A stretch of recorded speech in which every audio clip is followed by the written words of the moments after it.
this massive push for solar and wind has nothing to do with climate change. It has everything to do with the tax credits. And the companies that are pushing for these projects are after one thing and one thing only, and that is the money. My guest today is Robert Bryce. And Robert, what's happening? What isn't happening, Tom? you know, I do a lot of public speaking, and I'll go into these, events, and I'll say, well, I don't know what I'm going to talk about. There's not much happening in energy and power these days. What is happening? Well, I have a new docuseries out. It's called Juice, Power, Politics, and the Grid. We put it out in late January. I'm very proud of it. We've had now close to 750,000 downloads. It's a 5-part docuseries. What are we doing? We're spotlighting the importance of the electric grid, why it's been fragilized, and what we need to do to fix it. And why it's being fragilized in very few words is we're incenting the wrong kind of generation. We're adding a lot of weather-dependent generation. And what do we need to do to fix it? We need weather-resistant generation. And if we're going to be serious about the future, we should get serious about nuclear energy. So that's it in a nutshell. 5 parts, pro-nuclear, each episode about 20 minutes. I'm really proud of it. My colleague Tyson Culver directed and produced it, did a great job, and we're giving it away. It's free. JuiceTheSeries.com. Did I mention JuiceTheSeries.com, Tom? I hope I mentioned JuiceTheSeries.com. And that is on YouTube. Is it anywhere else too, besides on your website? Yeah. It's on, well, Juice Series links directly to YouTube, but that's the easiest way to find it. Yes, but YouTube is where we're giving it away.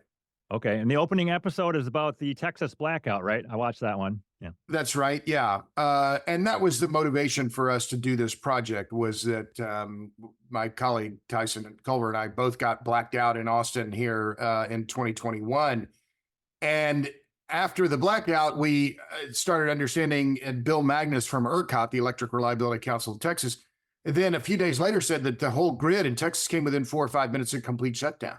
Well, had that happened, tens of thousands of people would have died, and it would have been absolutely catastrophic. And so the more we looked into it, the more we realized that, well, there's a real story to be told here, and we were the ones to help tell it. So we were able to, get support from different people. And 3 years later, finally, we got the project done, and I'm very proud of it. We've had great reviews. We've had a lot of traction on the internet, and I really am hoping our objective with this is to get people to understand the fragility of the grid and understand why it's being undermined, and to pay attention to our what I call the mother network, our most important energy network. So do you have any elevator pitch or any short explanation of what you think the causes were of that 2021 blackout? Well, sure. The one problem was that it was just insanely cold, right? This is obvious, right? I have the steel trap mind for the blatantly obvious, Tom. But so you had a lot of freeze-ups of infrastructure of all kinds. But fundamentally, we had, if you're going to boil it down, the Texas grid was too reliant on natural gas and too reliant on weather-dependent generation. My line on, right after the freeze, the wind and solar crowd said, oh, don't blame wind and solar. Well, the reality is when the grid was on the verge of collapse, wind and solar went to Cancun with Ted Cruz. They weren't available.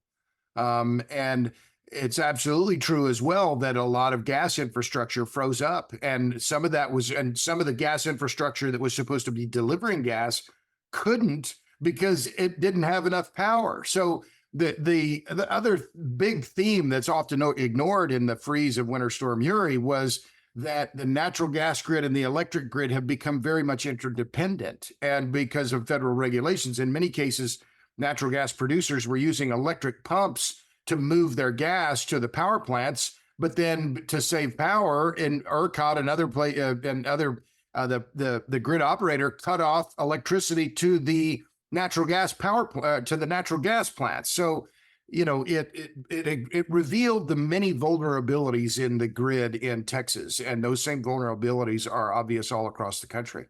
So if the exact same weather or worse happens next winter, is Texas ready for it, or is this looming again to happen again? Well, of course it could happen again. Just because we narrowly averted, blackouts or brownouts in January of this year. But again, during the times when power demand was peaking, and what we're seeing now in Texas and across the country because of heat pumps and the rest of it, a lot of the states now are becoming winter peaking states, right? That we used to have peak power demand in the summers, and now we're going to a situation where winter peaking is much more common. And during those peak times here in January in Austin, again, wind and solar were not available, and so we had to have that thermal generation. And I guess if there's one punchline here, amidst all of this, we have these massive incentives now at the federal level, and in many cases at state and local levels, to push wind and solar into the system. But just because you're adding wind and solar doesn't mean you can do without the traditional forms of generation, the thermal generation, the coal plants, natural gas, and nuclear plants. You have to have those for the times when the wind isn't blowing and the sun isn't shining. So wasn't there a plan by Berkshire Hathaway maybe that they had this solution, and if the bad weather comes back, that the power is not going to go out? Is that happening or no? There were a lot of people who came to the table and said, hey, we have a solution. Berkshire Hathaway wanted something like $10 billion. And they were going to install a set of generators around the state. And I don't know what the status of that is. I think it was rejected in the early phases, but there is still a lot of focus on the grid in the Texas legislature, the Texas Public Utility Commission, about how we assure reliability. And that's the other key point of our docuseries, Tom, is that ultimately, in what we learned after ERCOT and the near disaster in ERCOT, was that no one is responsible for reliability, right? And because, what happened? Well, the market failed. Well, why did the market fail? Well, it was badly designed. Well, who designed it? A bunch of lawyers. Well, so why did that, we have a situation where with our electric grid more broadly across the U.S., an inattention to the importance of reliability. And it's getting more attention, but not nearly enough. Okay, I'm still not quite understanding that there are some solutions in place to prevent what happened if the same weather comes back, or we're still as vulnerable or less vulnerable as we were. I would say we're less vulnerable. I think there's been some efforts to weatherize some of the natural gas infrastructure. That's positive.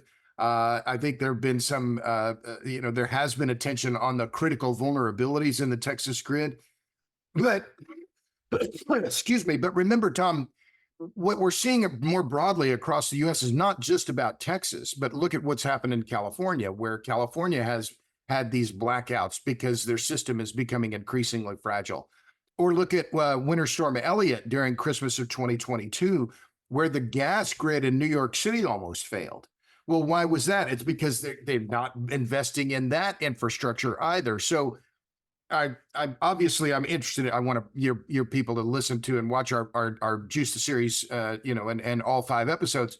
But what I'm focused on more broadly in my work on my Substack, robertbryce.substack.com, and others, is just the overall vulnerability, overall reliability issues on the electric grid and our energy grid, and more generally the gas grid as well, and how important it is, and we take it for granted at our extreme peril.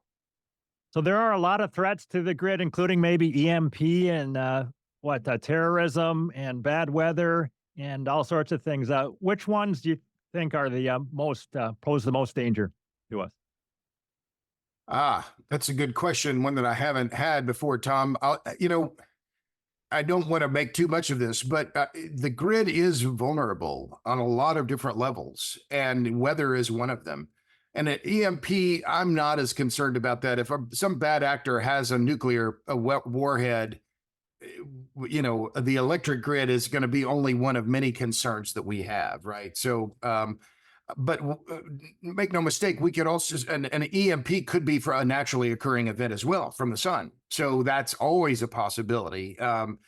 But also, we have to be very clear about the vulnerability of our energy and power systems to bad actors. And we've had a few incidents, including in California a few years ago, where some yahoos shot up a high power transformer station in Santa Clara County, California, and they were never caught. There were no suspects ever identified. So that high power transformer infrastructure is very vulnerable. And a lot of national security experts understand this, but it's a very, very large system, and you can't protect every bit of it. So I don't want to make too much of it, but yes, our way of life is, we think we're okay and everything's great, but we depend on a very few, very important, very sensitive networks that could be disrupted if people really want to mess with us.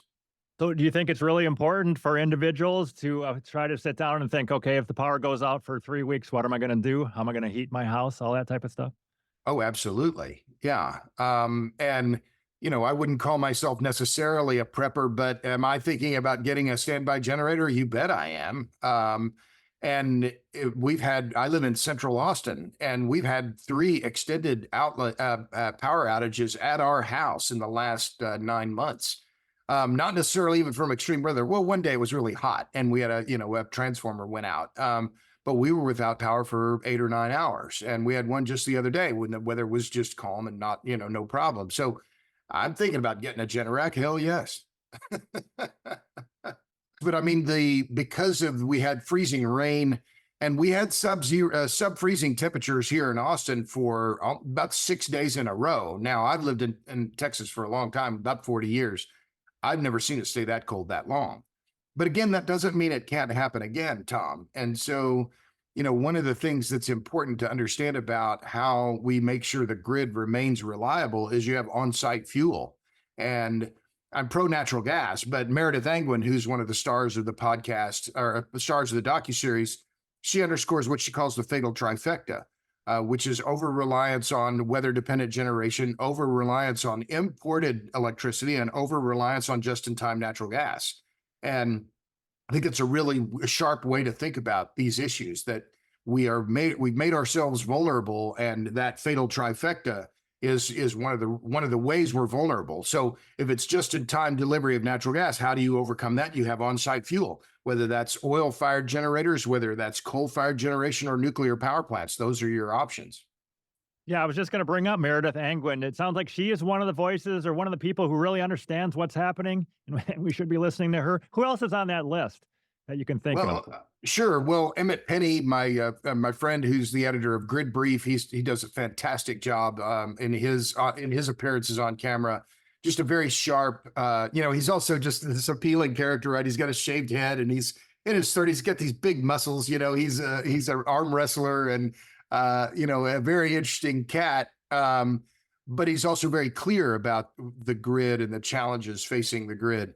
One of the other compelling figures is Chris Kiefer, an emergency room doctor from Toronto, Canada, who's done a really remarkable job in catalyzing new support for nuclear power in Canada, and particularly in Ontario. And it's clear now that Ontario and Ontario power generation is going to lead the global resurgence of nuclear power. And a lot of the credit for that is due to Chris Kiefer. If I can also just point out one other episode, Tom, that's a favorite of mine, which is episode 3 called Green Dreams. I'm from Oklahoma. I have deep roots in Oklahoma on my mother's side and my father's side. My great-grandfather on my mother's side participated in the Cherokee Strip land run of 1897. And my great uncle, Ernie Rapp, was a member of the Osage tribe. And he was born in Fairfax, Oklahoma in 1909. So he had a front row seat to the Reign of Terror in the 1920s. He never talked about it when we were kids, right? That wasn't, that part of Oklahoma history wasn't taught. But I bring that quick bit of background up because in the 3rd episode, we focus on the Osage tribe's fight with NL over a wind project. It's the longest running legal battle over wind energy in American history. And I started reporting on that project and that controversy now 4 or 5 years ago. It's a key part of our film. We interviewed 5 members of the Osage tribe. And if you followed the news on that, the tribe won a massive court ruling in December in Tulsa that will require Enel, the Italian company, to take down all 84 wind turbines it put up in Osage County, Oklahoma. So it's a compelling story, one that's close to my family and one that I'm really proud of. So that's actually happening. They are taking those down, or they're planning to take them down. Yeah. That the court has ordered them taken down. Now there's legal wrangling over, how that's going to happen and when. But my impression and understanding from the people in the tribe is that they are very solid and united in their desire to get those turbines taken down.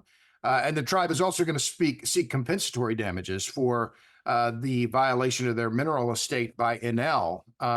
And one of the key parts of the story, Tom, is that the Bureau of Indian Affairs in 2014, when the project was being built, ordered Enel to stop and to get a permit from the tribe for mining on the tribe's mineral estate. And Enel, instead of stopping, sped up work.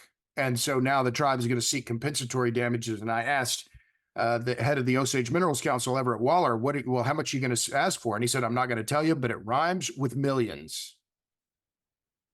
Very interesting. I'm just looking down your list of podcasts, the Power Hungry podcast. You have had Meredith Angwin. She might be your most common, or you've had her on 5 times, something like that. Mhm. And you mentioned Doomberg's been on there Yeah, sure. multiple times, and Isaac Orr, all sorts of people. That's quite the lineup you've got. How many have you done so far? Is it 200? Over 200. Yeah. 220 some odd. Yeah. Yeah, very impressive. Chris Kiefer is the one you just mentioned. Yeah, Jasper Muchogu on there as well. I'm a big fan of him. So Yeah, yeah, sure. Yeah. yes. So you're all Yeah. across the board on energy and on climate, right? Judith Curry, Richard Linton.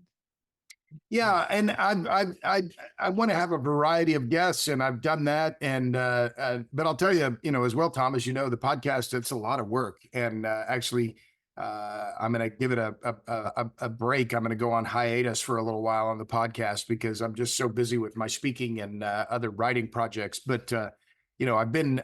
I don't want to seek advertisers. I didn't want to get sponsors because I don't. That's not how I. That's not my jam. But I'm very proud of the podcast. I've had a lot of fun with it, and I really enjoyed talking with a lot of these people. And I hope have helped. I hope my podcast has helped broaden the conversation. Yeah, you talk about a wide range of guests. You also had Bill McKibben on there. I'm very impressed that you got him to come on there. How did that go?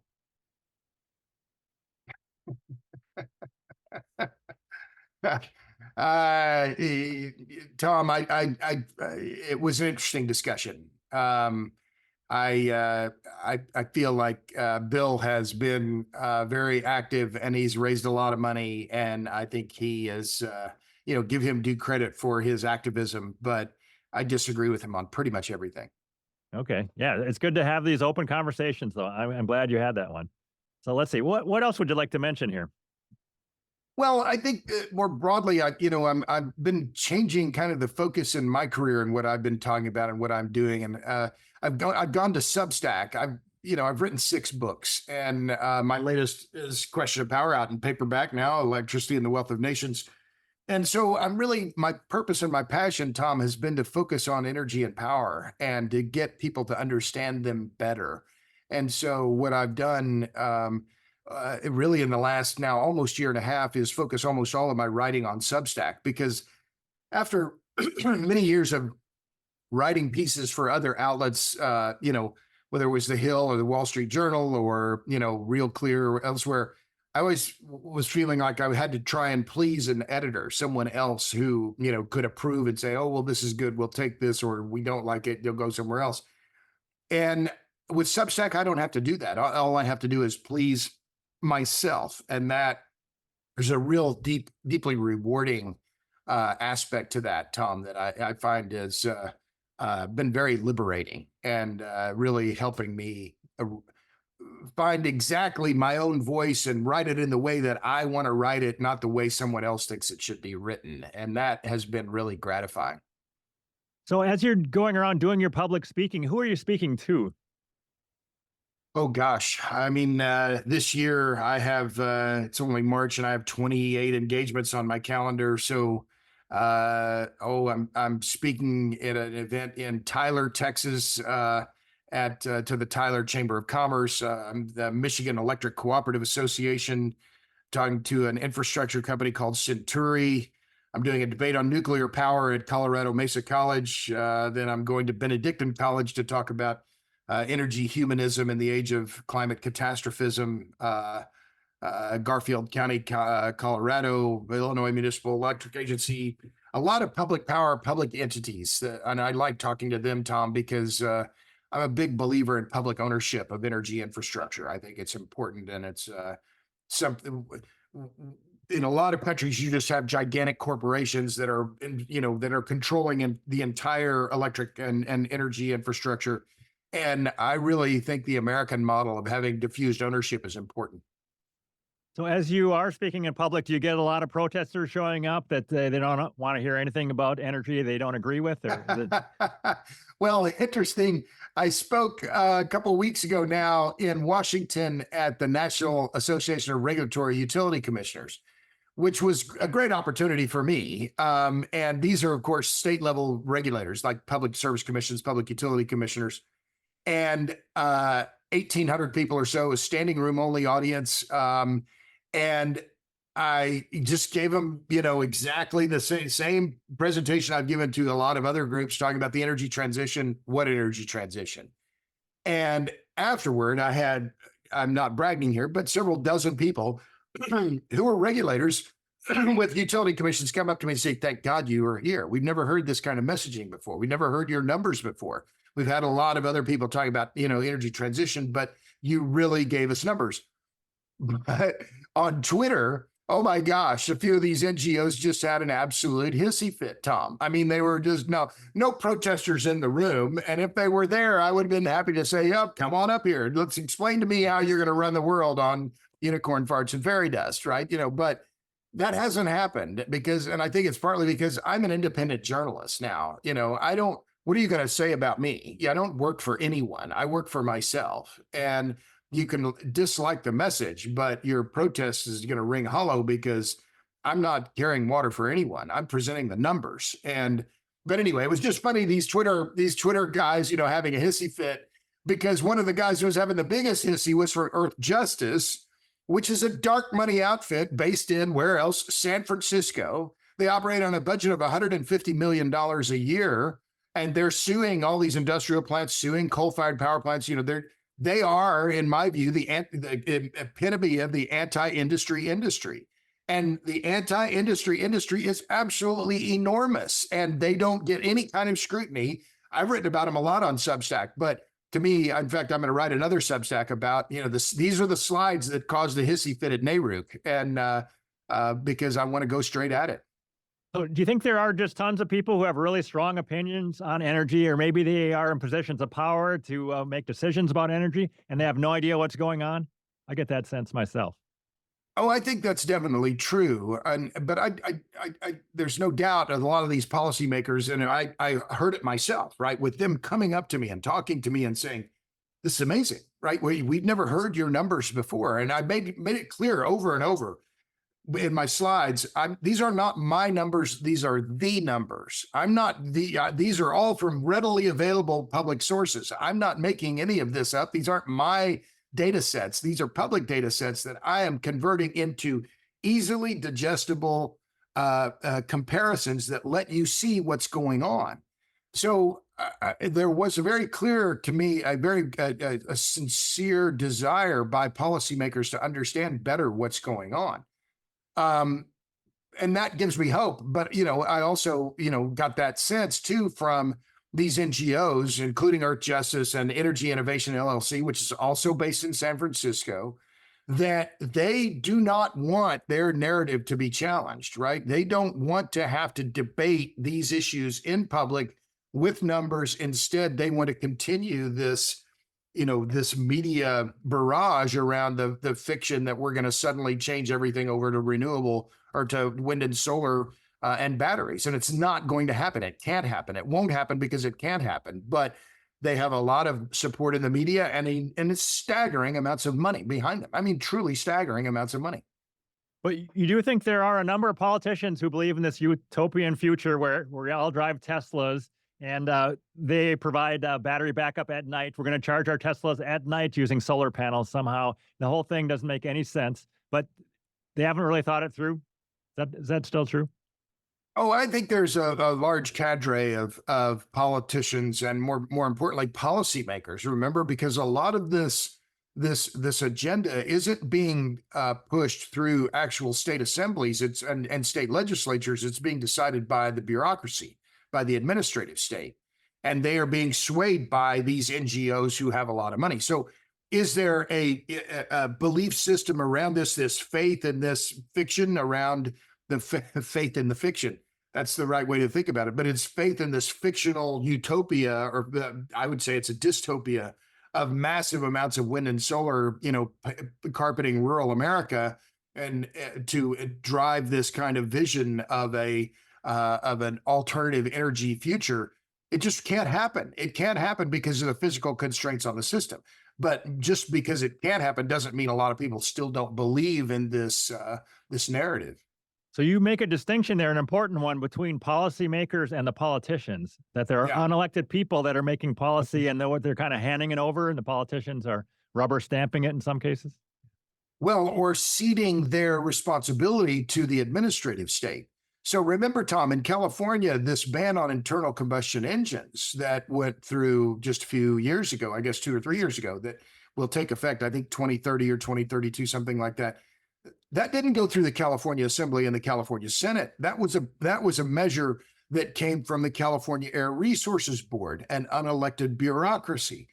The Environmental Protection Agency has a similar rule on automakers that would require them to sell 2/3 of their vehicles as all electric by 2032. That didn't go through Congress. That came from the EPA. Look at New York with the Climate Act. I just interviewed Ken Girardin. He has from the Empire Center, has a great report on the Climate Act. Well, the rules and the regulations in the Climate Act were promulgated in New York by the bureaucracy. Now, the Assembly, the New York Assembly and the New York Senate gave authority to do that, but not to the extent that it was taken up by the bureaucracy. So it's very clear that the ceding of administrative power to the administrative state, this is a very clear threat, I believe, overall to democracy in America, because we're giving so much power is being taken by the administrative state without proper oversight. So when you say administrative state, is that what some people call the deep state? At least there's some overlap there, or no? Well, the deep state, from what my understanding of how people consider that, it's a, kind of a cabal of people who are in NGOs and maybe in, I don't know, Bohemian Grove or somewhere else. I don't know, the Rothschilds, the Bilderbergs, I don't know, the Rockefellers, all making these decisions somewhere else. The deep state may overlap with the administrative state, but I don't think they're the same thing. Okay, so how do we solve this problem of the administrative state making these ridiculous decisions and harming us? What do we do? Well, what we're seeing now, of course, is the Supreme Court taking up the Chevron doctrine, right? Which is this idea around allowing the administrative state to take this kind of bureaucratic power without being checked by the legislature. So this is top of mind in terms of the regulatory scheme in America and what the Supreme Court is going to do about it. So that is one of the things that's underway now. And I think there is a broader recognition, and Ken Girardin's latest report called Green Guardrails, he underscores this as well, that the New York legislature has to recover some of the power that it's ceded to the bureaucracy to make sure that the people are represented, because in many cases they aren't. And in many cases, like with this Climate Act, the cost, the state's own estimates of the cost are $4.9 trillion to achieve this net zero claim that their goal that they have laid out for 2050. That's just a staggering amount of money, Tom. So do you think there's some hope then in the 2024 elections that we can elect people that will help solve this problem you're talking about? Well, sure. I'm insanely hopeful. I'm optimistic to the point of idiocy, as to quote the late Molly Ivins. But I also, have thought a fair amount about the election. And I had Peter Zion on my podcast a while back. He thinks Biden is going to win in a landslide. Well, I don't think it's going to be a landslide. I think it's going to be close. And I think it's going to be messy, because they're always close and they're always messy. But if Biden wins, if he's going to be on the ticket, I don't know. I don't have a crystal ball. Then we're going to get an accelerated push for, efforts by the administrative state to impose a more radical agenda in terms of hydrocarbons and alternative energy. But if Trump wins, doesn't necessarily mean any of this goes away, or that the NGO corporate climate complex is diminished. In fact, if Trump wins, they will undoubtedly raise even more money than they're raising now, because they can run against Trump as this, the bogeyman, and push their agenda. And they'll push their agenda, of course, at the federal level, but also at the state and local levels. And one more quick point on this. I mentioned NARUC, I mentioned Earth Justice, and I wrote about this on my Substack, robertbryce.substack.com, just the other day, was that Michael Bloomberg, one of the richest people in the world, has given $500 million to this Beyond Carbon campaign. And what is their goal? Shut down all the coal plants in America and half of the natural gas plants Tom, this is an incredibly radical agenda. And yet it's being pursued by these NGOs that will have effectively infinite amounts of money to sue utilities, to sue power plant operators, to force them to shut down. Well, they're talking about shutting down 40% of all the power generation in America in the next 5 years. I mean, it's a really dangerous agenda. It's a national security threat. Now, and I made this point at NARUC, and oh my gosh, you'd think I'd, spoken the, that, I'm a devil worshiper or something. But underscoring the fact that these NGOs are in fact a threat to national security, that is an absolute fact. But they don't get that kind of scrutiny because legacy media outlets just, the reporters are lazy and they don't know what the impact of what is actually being discussed here, what it will mean. So these administrative state people who are making these crazy rules, are they doing that because they sincerely believe that CO2 causes bad weather and we got to do all this crazy stuff to prevent bad weather? Or is it because there's financial motivations and someone else, there's a financial reason for them to do this? Or why are they doing it? I think it's simple politics, Tom. I think it's just, that these ideas are very popular politically. And so politicians, I live here in Austin, Texas. The mayor, Kirk Watson, who's nominally is a Democrat, I heard it just the other day, they want to close one of the coal plants. It's the last coal plant that the city owns. It's out in Fayette, Texas. Very reliable, fully paid for, an important part of the city's power mix. And the other day, the mayor, Kirk Watson, said closing that power plant was one of the most important things he could ever do in his political career. Well, what about picking up the trash? What about making sure the cops, we have enough cops? We have a drastic shortage of cops on the street in Austin.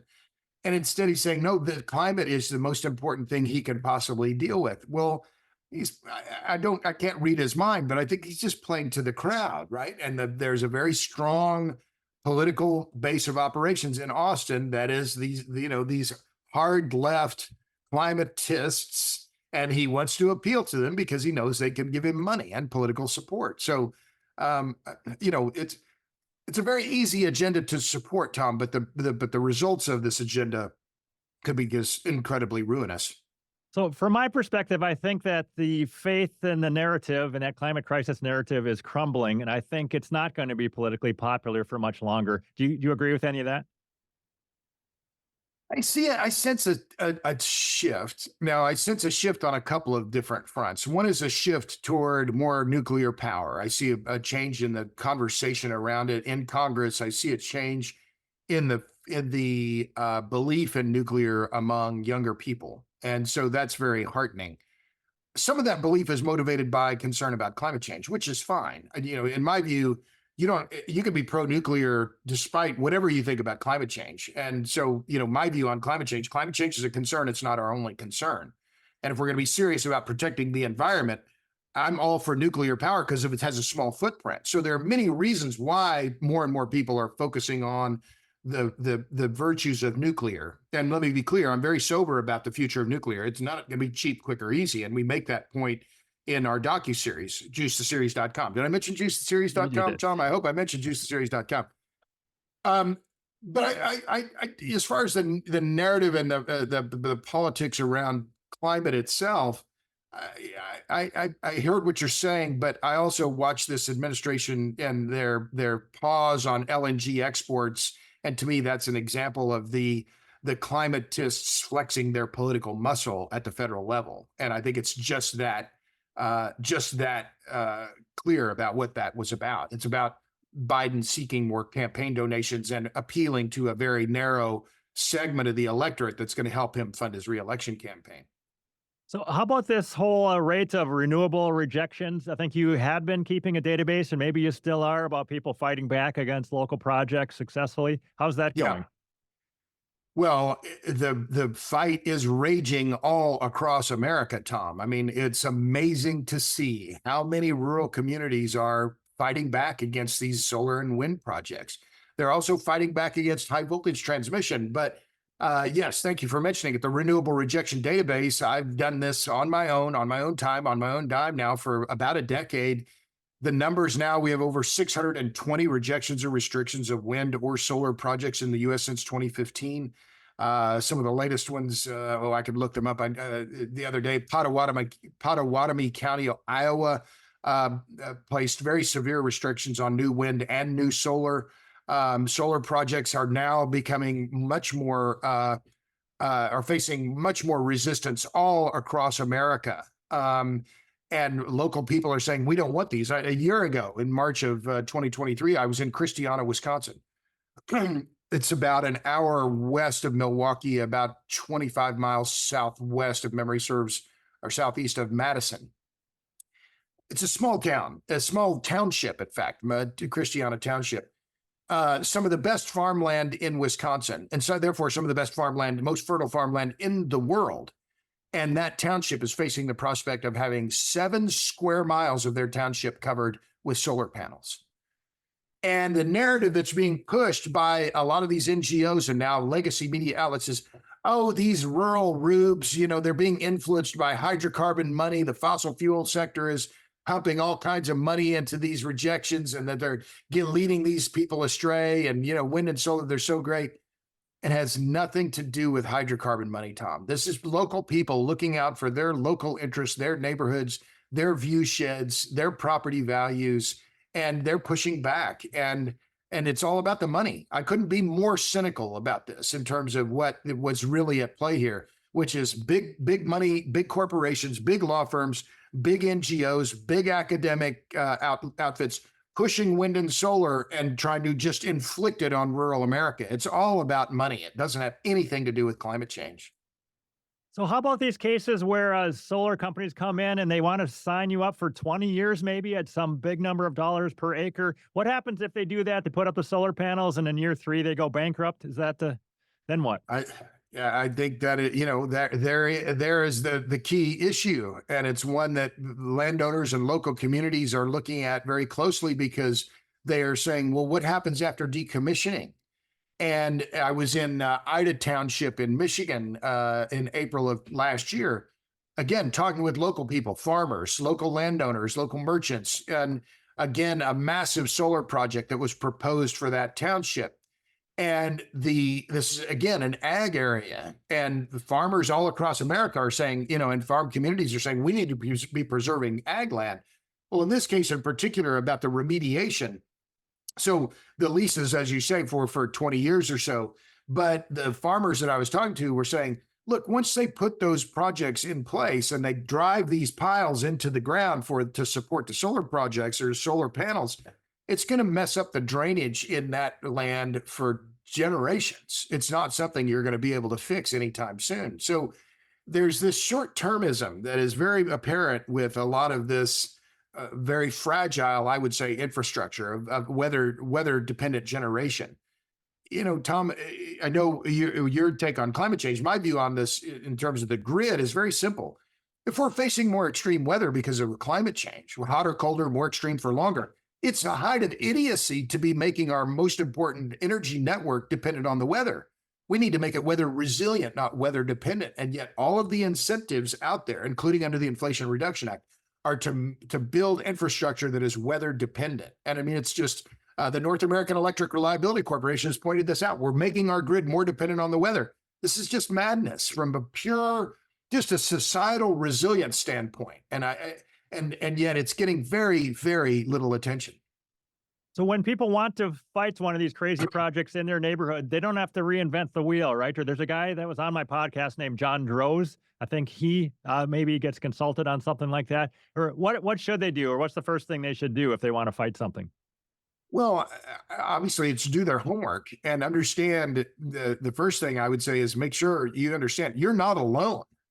And I was in Knox County, Ohio, about 2 weeks ago, giving a speech to a group of people fighting a solar project in Knox County, Ohio. And that solar project is being pushed by a company based here in Austin, Texas, called Open Road Renewables. Well, these cats here in Austin don't give a flip about Knox County, Ohio. They're trying to build that solar project because they're in it for the money, right? And it's a very small outfit, this company here in Austin. It's only, a handful of people. But if they can get that solar project built, oh my gosh, the return on capital invested for them is just going to be enormous. But the local people in Knox County are saying, we don't want to destroy the character of our neighborhood. So that was one of the main messages I meant to set to them when I was there was, you're not alone. Look around. There are communities like you all across America, and in fact, all around the world, who are fighting these projects because they want to retain the character of their neighborhoods. And, there's this slur that's used, Tom. They call them NIMBYs. I effing hate that term. I hate it with a undying passion, like, I hate lima beans and cauliflower. NIMBYs, not in my backyard. Everyone everywhere cares about their neighborhood. And the idea that these people are just, oh, well, they're just a bunch of troglodytes, a bunch of knuckle draggers because they don't want their whole township covered in solar panels or their view sheds destroyed with, ocean, with, forests of wind turbines. Hell no, they don't want it. And yet there's this bias against them, and it's a cultural bias, it's a political bias. Let's be clear, Tom, because rural America is largely Republican, but they're not. And the Democratic voters by far and away prefer alternative energy to a much greater degree than Republicans. But the Democrats want all this stuff, but they don't want it built near Nantucket. They want it built, out there in flyover country. Yeah, that's actually a thing, right? So is it Nantucket where they're going to do offshore wind? Something on the East Coast? And of course, the people who would be the number one proponents of stuff like that, they don't want it in their backyard either, right? Well, and I'm actually speaking in Nantucket, and so I'm not speaking. I'm going there this summer to talk, and I'm not saying anything bad about the people in Nantucket, but it's just that people everywhere, whether they have a beachfront home, whether they live out in farmland in middle of Nebraska or the middle of Iowa or in rural Ohio, they care about where they live. And they don't want to look at red blinking lights all night, every night for the rest of their lives. They move to those locations because they want that serenity. They want that view shed. They want the natural quietude of rural life. And so they're looking at the prospect of these massive projects coming into their areas, and they're saying, go put it where the sun doesn't shine and the wind doesn't blow. We don't want it here. And, I said before, I'm cynical about it. I don't think I'm cynical at all, Tom. I think I'm very realistic about what is happening here. And this has, again, this massive push for solar and wind has nothing to do with climate change. It has everything to do with the tax credits. And the companies that are pushing for these projects are after one thing and one thing only, and that is the money. So one development that I really enjoyed in the last year or so was Greta Thunberg participated in an anti-wind protest. So that was pretty rich, that we have to go to wind power because otherwise CO2 is going to kill us all. But then she's protesting that as well. I don't know how she can square those two positions she took. Pretty odd. Yeah, I try to ignore her. I don't, I think it's a lot of media hoo-ha for someone who doesn't deserve a platform, really. But there are some things that are happening that really are quite interesting, and one of them is in Sweden. I think it was the reindeer herders there. Their name is escaping me at the moment, but they want a judgment to get the wind turbines that have been put in their traditional land taken down. They're also in Alberta, Canada. There was a recent decision by, I think, the Alberta Utilities Board that requires a 35-kilometer setback for all wind projects from any scenic natural areas. I mean, this is an enormously important decision coming out of Canada. So, this idea that it's just a few, locals and few people that are being being convinced by big bad oil companies to oppose these projects. There's no proof of this. I mean, and whatever scant proof there is like, one or two examples in a very isolated where you've got some hydrocarbon money. But, what about Alberta? Here it's the Alberta Utilities Commission. This is from Norton Rose Fulbright, which is a law firm that does a lot of work for the alternative energy business. There's new administrative processes for multiple departments, most notably designating pristine viewscapes and other locations that are subject to the 35-kilometer setback. 35 kilometers. I mean, this is unprecedented. Anything that I've seen before.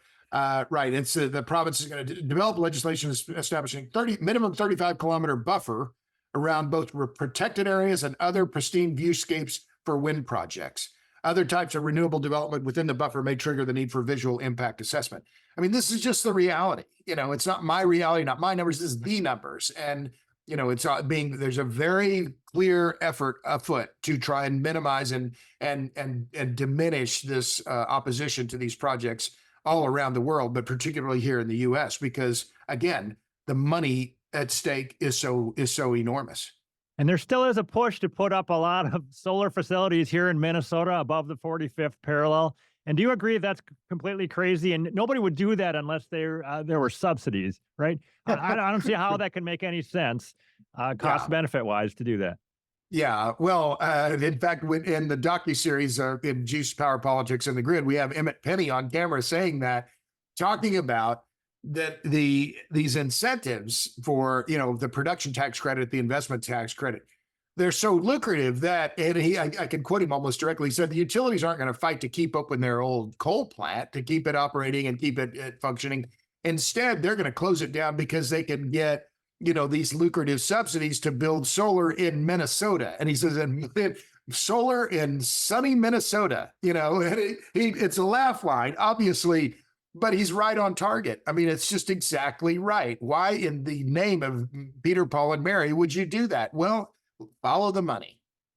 Yeah, I was just up in Duluth, not this year, but the year before, and the snow was like 5 feet deep in the drifts. And we drove past the facility. It's like a foot deep on the solar panels, and nobody's clearing it off. It's just sitting there till spring. It's completely crazy. Yeah, I mean, but again, it's if the government is going to give you money to do this, then people are going to stand up and they're going to do it. If we have in the docuseries, we use that great line from Charlie Munger, the late co-chairman of Berkshire Hathaway: "Show me the incentives and I'll show you the outcome." So if the incentives are to build solar, somebody is going to build solar. Even if it's in Duluth, they're going to build solar because there's so much money to be had. But I think just to return to the key points that in the docuseries and also the work that I'm doing is I'm my goal, I'm turned 64 this year, is to help people understand what's actually happening, right? And give them the numbers and give them the perspective without spin, right? But here are the numbers, here's the perspective to understand what's really happening in the world. Because our energy and power systems are too important to be left alone. As Chris Kiefer says on camera, the electric grid is a civilizational life support system, and it's not getting the kind of attention that it needs. And so that's my motivation for the docuseries. It's a motivation for what I do on my Substack. And I'm all in. I don't play golf. Golf sucks. This is what I do. Okay, so it sounds like over the next year or so, you will be concentrating on your Substack, or do you have any other books or any other series in the works here? No more documentaries. I've done 2 now, and I'm proud of what I did with that project. And again, a shout out to my colleague Tyson Culver, who directed and produced both the first film, Juice: How Electricity Explains the World, and then this docuseries, Juice, Power, Politics, and the Grid. It turned out great, and I think they look great. They sound great. We have original animation, original score. We have over 30 interviews on camera with different people from, as I mentioned, Meredith Angwin, Chris Kiefer, Nobuo Tanaka, the former head of the IEA, people from all over the world. But yes, I'm going to be focusing on my Substack, robertbryce.substack.com, because I find that to be very rewarding. My subscriptions are growing. A year and a half ago, I had maybe 2,000, 2,500 subscribers. Now I have on Substack nearly 16,000. So I've found an audience there, and an appreciative one, and I'm not charging for it. It's free. So I'm enjoying the heck out of that. And I also like speaking. I like being in front of the audience and telling people, what's going on in the world. And I'm good at it. I practice, I work at it. You are very good at it. Any other points you want to make here before we finish this one up? Did I mention juicetheseries.com? I hope You I did not. did. No, you did. You did. I heard that. And my Substack, of course, is robertbryce.substack.com. I'm on Twitter, although I'm paying less and less attention to Twitter anymore because I find it to be less than civil many times, and oftentimes just flat useless.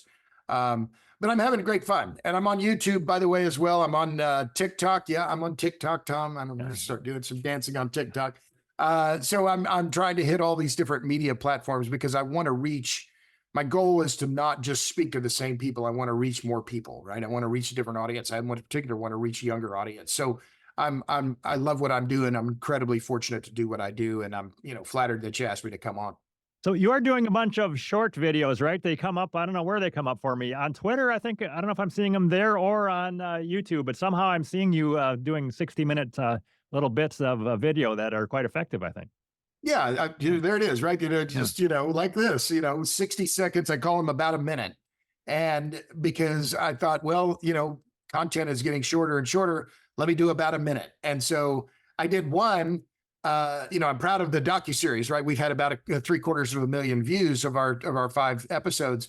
But I did one like a 2-minute video when I was in the Omaha airport talking about electric vehicles and auto dealers, and it had nearly 300,000 views on TikTok.